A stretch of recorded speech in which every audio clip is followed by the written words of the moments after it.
King Charles faces a looming choice that could shape his reign and reputation. Within days, he must decide whether to meet Prince Harry during the Duke's upcoming trip to London. But this isn't about reconciliation, it's strategy. Charles knows a single move could be weaponized, and whispers persist that Harry might arrive with a hidden recorder. Speculation over Harry secretly documenting royal conversations has floated for years, but the rumor has regained force. Inside Buckingham Palace and beyond, senior figures treat every interaction with him as a potential PR trap. For Charles, avoiding Harry isn't coldness, it's caution. One call could become tomorrow's scandal. One embrace could be twisted into tabloid fodder. One careless remark could fuel Harry and Meghan's next Netflix storyline. The king recognizes the danger. Meeting his son might heal wounds, but it could also ignite the very storm he's desperate to avoid. Prince Harry hasn't done himself many favors. The last time he came to London, he appeared without notice and managed only a brief 12-minute stop at Clarence House. The king's schedule was disrupted, the atmosphere strained, and once Harry left, palace staff scrambled to contain the fallout. That awkward visit convinced Charles to draw a hard boundary. No surprise drop-ins, no one-on-one encounters, and never without a witness in the room. But even if another meeting were scheduled, the issue doesn't end there. Palace aides are quietly debating an extraordinary precaution, subjecting Harry to a search before he even enters the room. Imagine airport-style security inside royal walls, pat-downs, scanners, metal detectors. It sounds extreme, but insiders insist the concern is real. The fear that Harry might secretly record their exchange. Perhaps not out of malice, but as a way to keep evidence, preserve clarity, or, let's be honest, supply fresh material that could explode into the next headline-driven media storm.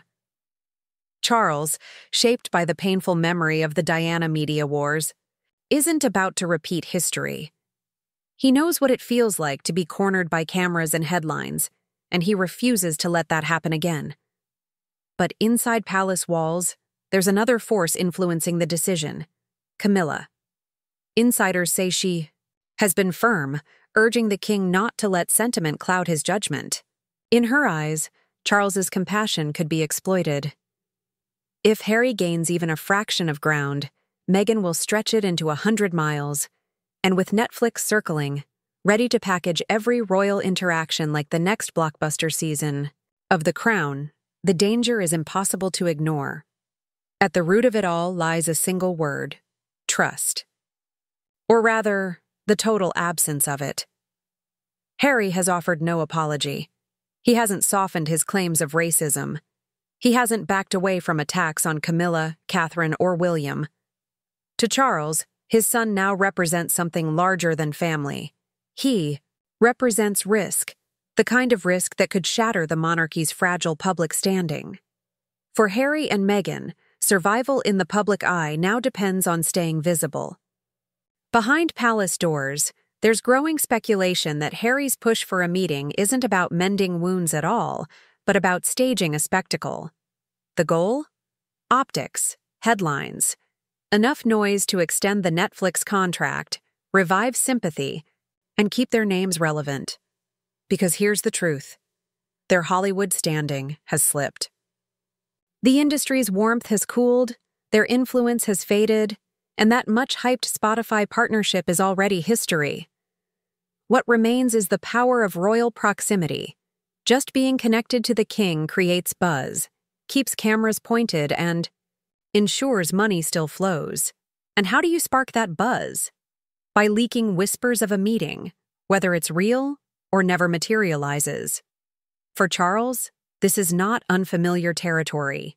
He lived through it with Diana: the manipulation, the media, traps, the emotional pressure. He knows how easily these games spiral. This time, he's not charging in blindly. Insiders claim there will be strict protocols in place if any meeting actually happens. If a meeting does happen, it won't be warm or private. Palace sources claim it would be strictly formal. No quiet chats, no sentimental gestures. A secretary, would sit in, and there may even be a written account afterward. This isn't reconciliation, it's protection. The clash between Charles and Harry now symbolizes something larger, a struggle over narrative. Harry and Meghan are said to be fighting for relevance. Their Netflix contract appears shaky, and their media influence is fading fast. The obvious: play? Reconnect with the monarchy they publicly left behind. Spark just enough drama to dominate coverage without revealing anything new. That alone could sustain their brand. But fueling the tension further is the Diana angle. Rumors swirl that Netflix is exploring a fresh project centered on Princess Diana, and this wouldn't be a soft-focused tribute. Reports suggest a dramatization steeped in controversy, touching conspiracy theories, raising difficult questions, and threatening to reopen wounds the royal family has tried desperately to leave behind. The whispers grow more explosive when the subject shifts to Diana. Questions still linger over her tragic death: who may have wanted her gone, what the palace might have known, and what truths remain buried. According to insiders, Harry is contemplating a move that could place him squarely in the center of this narrative. The idea has been described as his ultimate play, a final bid to secure long-term relevance in the media world. And he may not take this step alone. Earl Spencer, Diana's brother, the man who delivered a blistering speech against the royal family at her funeral, is rumored to be a possible ally. If such a project goes ahead, it won't resemble a gentle tribute. It would be the nuclear option, a production designed to reopen wounds that never fully healed and to reframe history through Harry's lens. For William, it's deeply personal. He has always shielded his mother's legacy. For Charles, the thought of his son exploiting Diana's death for a streaming contract borders on unbearable. Charles already carries the burden of decades of criticism over how his marriage ended. If a Diana project surfaces with Harry's name attached, the backlash won't focus only on Diana. It will inevitably target him. That's where Camilla comes back into the equation. More than anyone, she knows how powerful Diana's shadow remains. For years, she was branded the villain, the mistress, the other woman, the destroyer of a marriage. Through loyalty to Charles and careful public positioning, she gradually shifted that image and won a measure of acceptance. But one explosive documentary could erase all of that progress. An emotional retelling with Harry's voice guiding the story could drag Camilla back into the role she fought to escape. And lurking beneath the surface is a more unsettling fear. Harry may not be chasing truth or closure, but leverage. Inside the palace, the suspicion is clear. This Diana project could be used as a bargaining chip. Meet me, or I go nuclear. That possibility drives current crisis discussions. In Montecito, what looks like gossip is actually calculated strategy. Harry and Meghan are desperate for a win, and Charles has landed squarely in their sights. That puts the palace in a no-win situation. Refuse Harry, and he could escalate with leaks or dramatic moves. Agree to meet, and every word, expression, or gesture might be captured, repackaged, and weaponized.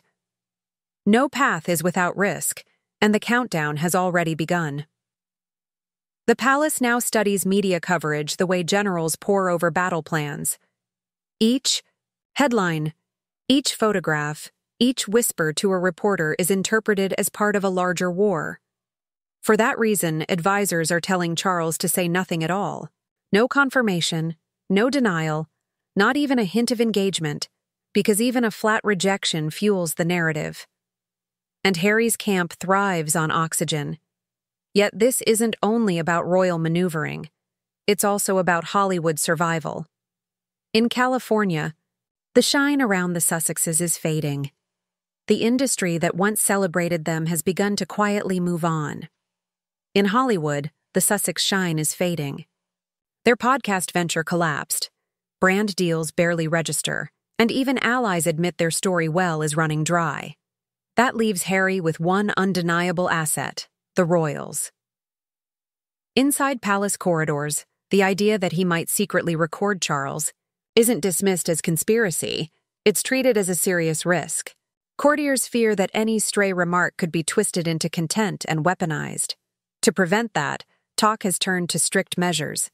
No electronics, no private space, even security sweeps before Charles enters. For the king, it's not only about protecting the monarchy, it's about protecting himself. William's line is tougher still. He reportedly refuses to meet Harry without buffers present. This isn't pettiness, insiders say, but self-preservation.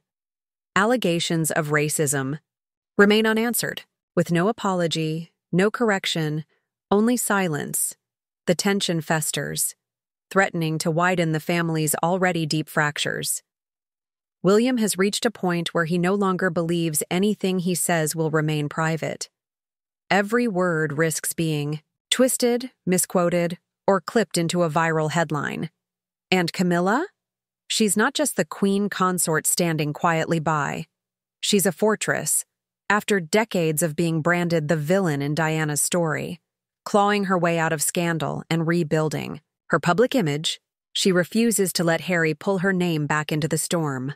Her influence over Charles is stronger than ever, and insiders say she's the main force stopping him from giving in to the emotional temptation of a one-on-one meeting. She sees the trap. She knows the price. But Harry's moves aren't purely strategic anymore. They're tinged with desperation. Reports from Montecito claim his Netflix deal may depend on what he brings to the table next. And what bigger weapon than Diana? She's timeless. She's untouchable. She still sells.